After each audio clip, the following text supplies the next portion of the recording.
সকল দেশ এবং প্রবাসী ভাই এবং বোনদেরকে জানাই সালাম, আসসালামু আলাইকুম। তো দেখেন কিভাবে পাহাড় পর্বত ঢেকে গেছে সবুজের, সেই দৃশ্য ধরা পড়েছে আমার এই ছোট্ট একটি মোবাইল ফোনে। ঠিক সেই অল্প সময়ের ব্যবধানে পরিবর্তনের সেই পার্থক্যটা বেশ স্পষ্ট। সৌদি আরবের শুকনো সেই মরুভূমি সবুজ রঙে বদলে যাওয়া বেশ আলোড়ন তুলেছে সামাজিক মাধ্যমে।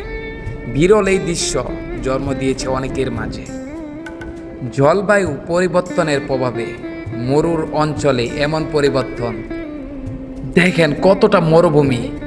এই জায়গার মধ্যে ধুধু তুষর মরুভূমি ভালো ছিল, লাল ভালো, আর এখন দেখেন সবুজে ভরপুর। দেখেন তো এটা অনেকটাই সবুজ ছিল, কিন্তু প্রায় এখন শুকিয়ে যাচ্ছে প্রচুর রোদের তাপে। তো এখন শুধু কিয়ামতের উদ্দেশ্য বলি। এদিকে হযরত মুহাম্মদ সাল্লাল্লাহু আলাইহি সাল্লাম প্রায় 1500 বছর আগে বলে গিয়েছেন, ততক্ষণ পর্যন্ত কিয়ামত হবে না যতক্ষণ না আরব ভূমির সবুজ ঘাস এবং ঝর্ণায় পরিপূর্ণ হয়ে যাবে। এমনকি কোনো আরোহী ইরাক থেকে নিবেকে মক্কায় পৌঁছিয়ে যাবে, অথচ তার কোনো ভয় থাকবে না, তবে শুধু রাস্তা হারানোর ভয় থাকবে। আমার এই ছোট্ট একটি মোবাইলে ধরা পড়লো, এই দেখতেছেন এটা তেলের লাইনের মতো কিন্তু না, এটা পানি। বা এখানে মরুভূমির মধ্যে দেখেন এখানে খাওয়ার পানি ব্যবহার করা হয় এই জায়গার থেকে। এখানে অনেকটাই দূর, আমরা 670 কিলোমিটার মরুভূমিতে আসলাম। তো এখানে এসে দেখলাম ভাই বিশ্বাস করবেন না, মিঠা পানি। এই দেশে তেলের যতটা দাম না, এসে পানির ততটা অনেকটাই দাম। তো দেখতেছেন প্রচুর মরুভূমি, এখানে বাড়িঘর বলতেই নেই, অল্প সংখ্যক বাড়িঘর, শুধু পাহাড় এবং মরুভূমি। তারপরও আমরা এনে আসলাম, ওই দেখেন কি পাওয়া গেল, এটা আটার বস্তা, 2টা আটার বস্তা। কারণ চিন্তা করতেছি আটার বস্তা কি গাড়িতে তুলবো না তুলবো না, দেখেন।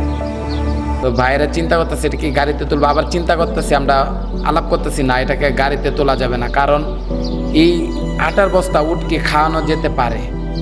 তো এই কারণে আমরা নিলাম না, তো আমাদের ময়লাই যা আছে তাই গাড়িতে ফেলতে আসলাম। তো দেখেন আমরা 670 কিলোমিটার দূরে আসলাম এখানে বরমিল তোলার জন্য। এই যে দেখতেছেন পানি, এটা হলো পানির কল।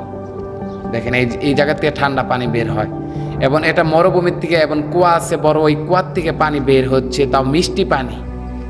আল্লাহু আকবার, মরুভূমির বুকে। ওই দেখতেছেন এটা পাহারা দেয়, এখানে একজন লোক আছে তিনি পাহারা দেয়, এটার দায়িত্ব আছে। দেখেন কি সুন্দর ফুল গাছ লাগিয়ে রাখছে। ওই দেখেন এটা ফিল্টার। আর দেখতেছেন এটা ভাইয়ের রুম, একজন প্রবাসী ভাই এই রুমের ভিতরে আছে, কিন্তু তিনি ভাইয়ের হন নাই।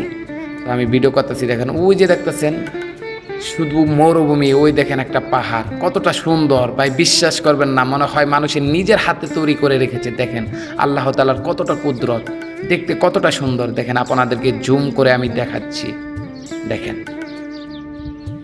কতটা সুন্দর। দেখেন চারপাশ শুধু সবুজে ভরপুর।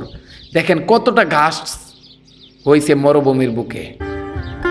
প্রায় সৌদি আরব কোনো সময় এইভাবে বৃষ্টি হয়নি, এই বছর যতটা বৃষ্টি হয়েছে। ওই দেখেন আমার এক বাংলাদেশি ভাই ওইখানে যা আসতেছে, ওই দেখেন একটা কিস আছে, ওই কিস বলতে কি পলিথিনের ভিতরে ময়লা ফালায় রাখছে, ওই যে দেখেন আনতে যাইতেছে। আর এখানে এসে সবচেয়ে ভালো লাগলো আমার বাংলাদেশের প্রতিধ্বনি আমার কানে বাজতে ছিল, আমার মোবাইলে শব্দ উঠতেছিল, সেটা হলো প্রকৃতি এবং প্রাকৃতিক ডাক, যেমন পাখির আওয়াজগুলো আমার কানে অনেকটাই নাড়া দিয়েছে, মনে হয় আমি বাংলাদেশে আছি বর্তমানে। তো দেখেন এই যে দেখতেছেন এটা হলো কুয়া, এই জায়গা থেকে পানি তুলতেছে নিচের থেকে। তো এটা ঘুরে রাখছে যাতে কোনো উট ছাগল এখানে না প্রবেশ করতে পারে। দেখেন এই যে গাছপালা দেখতেছেন এইগুলো সবুজ ছিল, কিন্তু এখন হলুদ হয়ে গিয়েছে রৌদ্রের তাপে। দেখেন কি অবস্থা হয়েছে। তো এই যে দেখতেছেন এটাই মিঠা পানি, এই কুয়ার থেকে মিঠা পানি ওঠে। তো সবাই ভালো থাকবেন, আর আমার ভিডিওটা যদি আপনাদের ভালো লেগে থাকে তাহলে একটি কমেন্ট, একটি লাইক, একটি শেয়ার করবেন। দেখেন প্রচুর মরুভূমিতে, এতটা মরুভূমি, তারপরও কারেন্ট আছে এই জায়গার মধ্যে। দেখেন বাড়িঘর নেই বলতে চলে, তারপরও দেখেন কারেন্ট। তো সবাই ভালো থাকবেন এই বলে শেষ করলাম, আসসালামু আলাইকুম।